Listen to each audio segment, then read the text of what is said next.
Selamat berjumpa kembali dalam video mata kuliah pengolahan citra digital.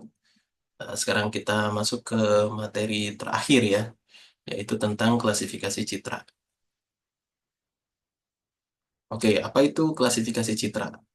Jadi klasifikasi citra itu adalah satu proses kita mengelompokkan ya citra, atau dalam bahasa lain kita juga bisa mengatakan melabeli citra ke dalam kategori tertentu berdasarkan karakteristik visual. Ya.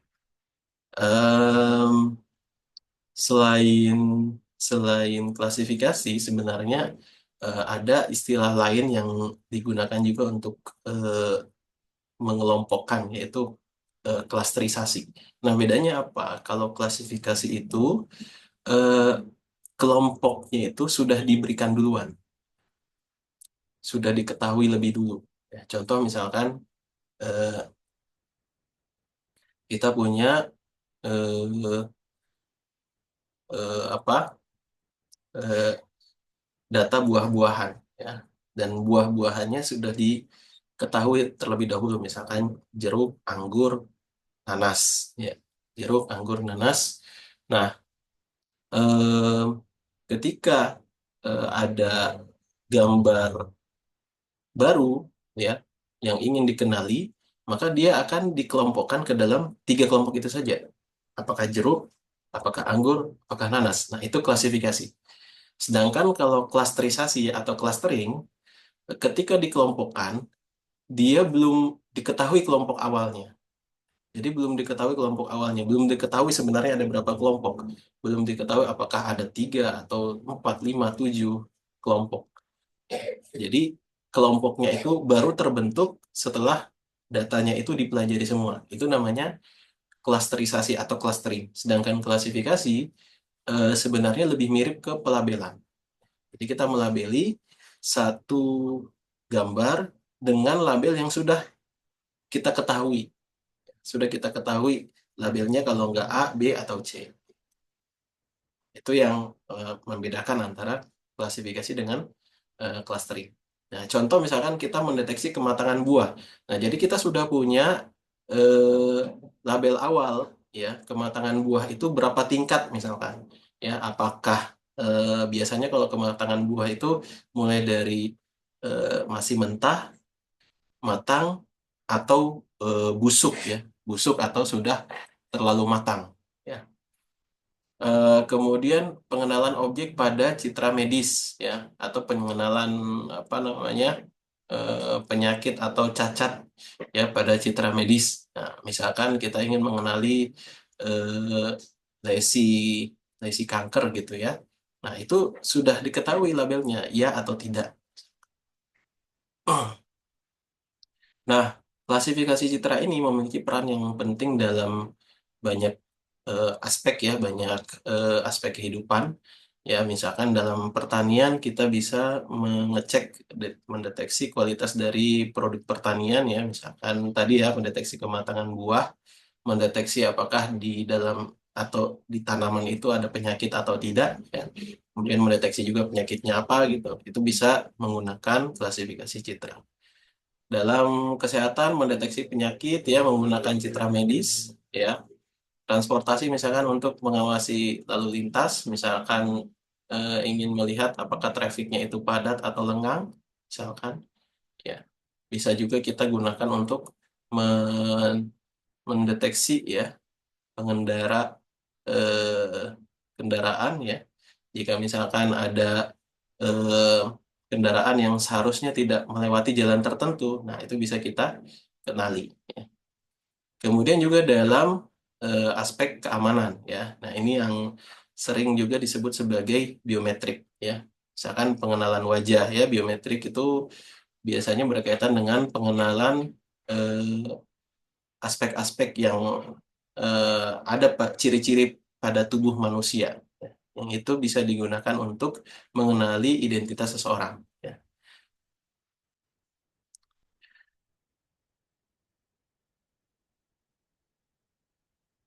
Nah, apa saja komponen utama dalam klasifikasi citra? Ya, ada beberapa komponen. Yang pertama itu adalah kita memerlukan yang namanya dataset. Ya. Dataset ini digunakan untuk apa? Digunakan untuk pelatihan, ya. Jadi teman-teman sudah belajar di eh, mata kuliah eh, sistem cerdas ya, sistem cerdas atau kecerdasan buatan. Kalau kita ingin menciptakan sebuah mesin yang cerdas, maka tahap pertama adalah kita perlu melatih mesin tersebut. Ya, kita perlu melatih mesin tersebut supaya mesin itu mengenali pola dari data yang dilatihkan. Nah, jadi dataset itu eh, fungsi utamanya adalah untuk pelatihan model. Walaupun juga dalam realitanya dataset itu ya kita bagi ya, biasanya kita bagi dua atau kita bagi tiga. Kalau kita bagi dua ya berarti kita bagi training sama testing ya. Atau kalau kita bagi tiga bisa juga training, validasi, dan testing ya. Kemudian yang kedua adalah algoritma ekstraksi ciri. Nah, ekstraksi ciri ini gunanya buat apa? Ini proses dia mengenali pola atau karakteristik atau fitur di dalam citra. Ya.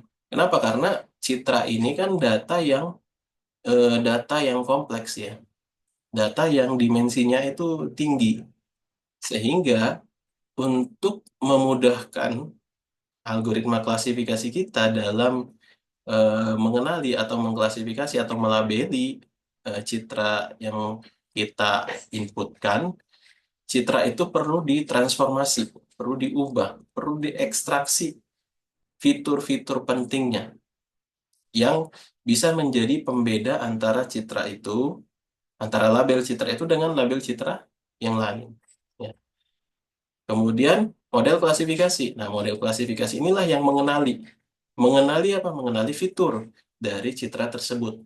Kemudian setelah dikenali akan dilabeli berdasarkan ciri-ciri yang paling sesuai antara fitur tersebut dengan fitur yang dikenali pada label pada saat pelatihan.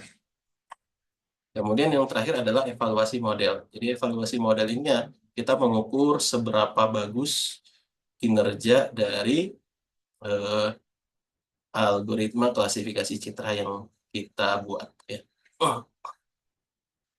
Metrik yang dipakai ya biasanya standarnya adalah akurasi, presisi, recall, dan F1 score. Ya. F1 score ini sebenarnya resume dari presisi dan recall ya. Jadi kalau pada saat reporting ya yang standar adalah akurasi dan F1 score.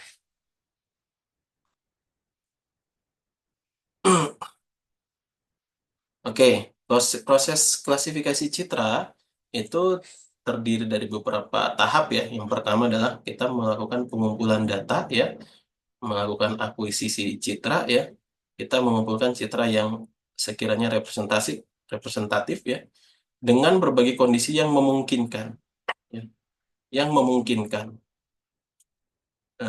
Karena bisa jadi ada beberapa kasus di mana agak sulit kita mendapatkan citra yang representatif, ya, yang bisa mewakili semua jenis kondisi. Ya. Misal seperti kasus apa kesehatan ya, kesehatan. Ya. Nah, agak sulit itu untuk kita bisa mendapatkan citra yang banyak dengan kondisi yang variasi ya, itu agak sulit. Ya.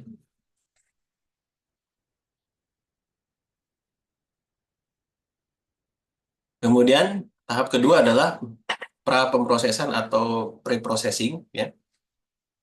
Ini ada beberapa step yang eh, sebenarnya ini pre-processing ini digunakan supaya data yang kita masukkan ke dalam sistem kita nanti itu lebih representatif ya gitu.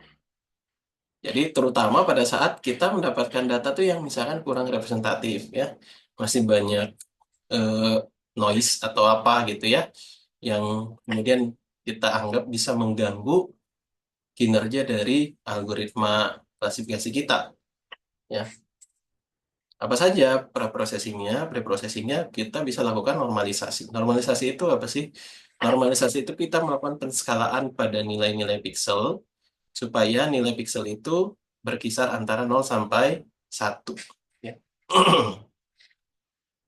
Kemudian ada resizing, ya kita mengubah ukuran ya, karena pada saat kita em, memasukkan gambar atau citra kita ke dalam sistem klasifikasi yang kita buat, itu harus jelas, harus fix ukurannya berapa kali berapa.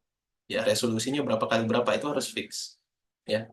Dan seringkali objek yang kita, misalkan kita ingin klasifikasi itu bisa saja ukurannya itu tidak sesuai, maka mau tidak mau harus kita resize. Ya, walaupun kembali lagi ya, resize ini tidak bisa serta-merta langsung kita lakukan resize saja, karena ada beberapa pertimbangan juga yang harus kita kita ambil ya. Apakah dengan meresize itu dia mengubah bentuknya misalkan, ya. Seperti misalkan kalau eh, wajah manusia misalkan ya, wajah manusia itu kan wajah manusia bentuknya beda-beda ya. Ada yang kepalanya bulat, ada yang kepalanya lonjong ya. Nah, ketika kita melakukan resizing, jangan sampai yang kepalanya lonjong ya itu menjadi bulat atau sebaliknya. Karena itu akan menghilangkan ciri dari citra itu sendiri. Ya. Maka resizing ini juga harus kita perhatikan ya. Apakah proper atau kita bisa lakukan cara yang lain. Misalkan kalau tidak bisa di resize ya sudah kita crop ya. Ataupun kalau misalkan kita mau resize itu dipastikan rasionya ya, panjang kali lebar ya, panjang banding lebar itu tidak berubah ya. Jadi kita cropnya itu bisa jadi tidak pas di objeknya saja, tapi mungkin mengambil area di sekitarnya ya, supaya rasio dari panjang dan lebar objeknya tidak tidak berubah. Atau kita bisa lakukan augmentasi data. Nah, augmentasi data tadi yang kasus yang tadi ya, di mana data yang kita miliki itu kurang bervariasi. Maka di situ bisa kita lakukan augmentasi. Augmentasi itu ngapain sih? Menambah variasi data. Jadi misalkan kita ingin memvariasikan data kita, ya, misalkan pengenalan wajah, ya, pengenalan wajah, kita ingin memvariasikan supaya wajah itu tidak hanya yang masuk ke sistem itu bukan hanya wajah pada kondisi cahaya terang. Nah, berarti kita bisa lakukan augmentasi dengan memvariasikan brightness dari eh, gambar kita misalkan ya. Atau misalkan kita ingin supaya dia itu bisa sensitif sama eh, rotasi ya. Jadi kepala itu tidak harus benar-benar tegak lurus. Nah, kita bisa lakukan variasi rotasi ya, memiringkan kepala ke kiri ke kanan. Atau misalkan menggeser dikit, melakukan translasi sedikit. Nah, itu juga bisa kita lakukan. Ya. Sehingga variasi data set kita, data latih kita itu bertambah. Nah, ingat, augmentasi ini ya dilakukan hanya pada data latih. Karena kita butuh menambah variasi data itu hanya pada data latih. Ya, jangan kita lakukan augmentasi data itu pada data uji ya. Karena tidak tidak sesuai dengan tujuannya. Ya.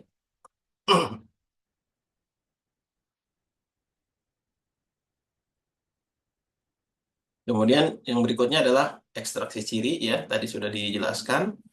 Pelatihan model ini adalah kita melatih algoritma eh, klasifikasi kita ya. Ya, secara umum ya algoritma klasifikasi itu tidak jauh-jauh dari algoritma machine learning ya. Algoritma pembelajaran mesin. Ya, maka pasti di dalamnya ada proses yang namanya pelatihan pelatihan model ya. Lalu melakukan evaluasi. Ya, evaluasi kita bisa menggunakan data validasi dan juga data pengujian atau data apa atau testing set ya. Nah, ekstraksi ciri itu apa? Ekstraksi ciri itu proses untuk mentransformasi data mentah ya, citra kita ya, menjadi ciri atau fitur yang lebih representatif dalam proses klasifikasi. Ya. Nah, secara umum, ya, ekstraksi ciri pada citra, ya ini sekali lagi pada citra ya, karena ekstraksi ciri ini tidak hanya pada citra, ya, bisa pada suara bisa, ya, pada video juga bisa, ya. Kalau pada suara ya berarti yang diekstraksi adalah ciri dari gelombang suara, ya. Kalau pada video, ciri pada gambarnya, frame per frame-nya, dan juga pada pergerakan temporal dari video itu. Nah, jadi kita nanti akan melihat ya, untuk ekstraksi ciri pada citra itu bisa dibagi secara umum bisa dibagi menjadi 3 kategori. Yang pertama ada yang ekstraksi ciri yang berbasis warna, ya. Nanti kita akan lihat 2 metode yaitu color histogram dan color moment. Kemudian ada ekstraksi ciri yang berbasis bentuk, ya. Nanti juga kita akan lihat 2 metode juga, chain code dan moment invariant, dan juga ada ekstraksi ciri berbasis tekstur.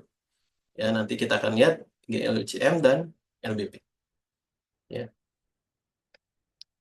Oke, sekian ya untuk video kali ini. Kita akan lanjutkan pada video berikutnya.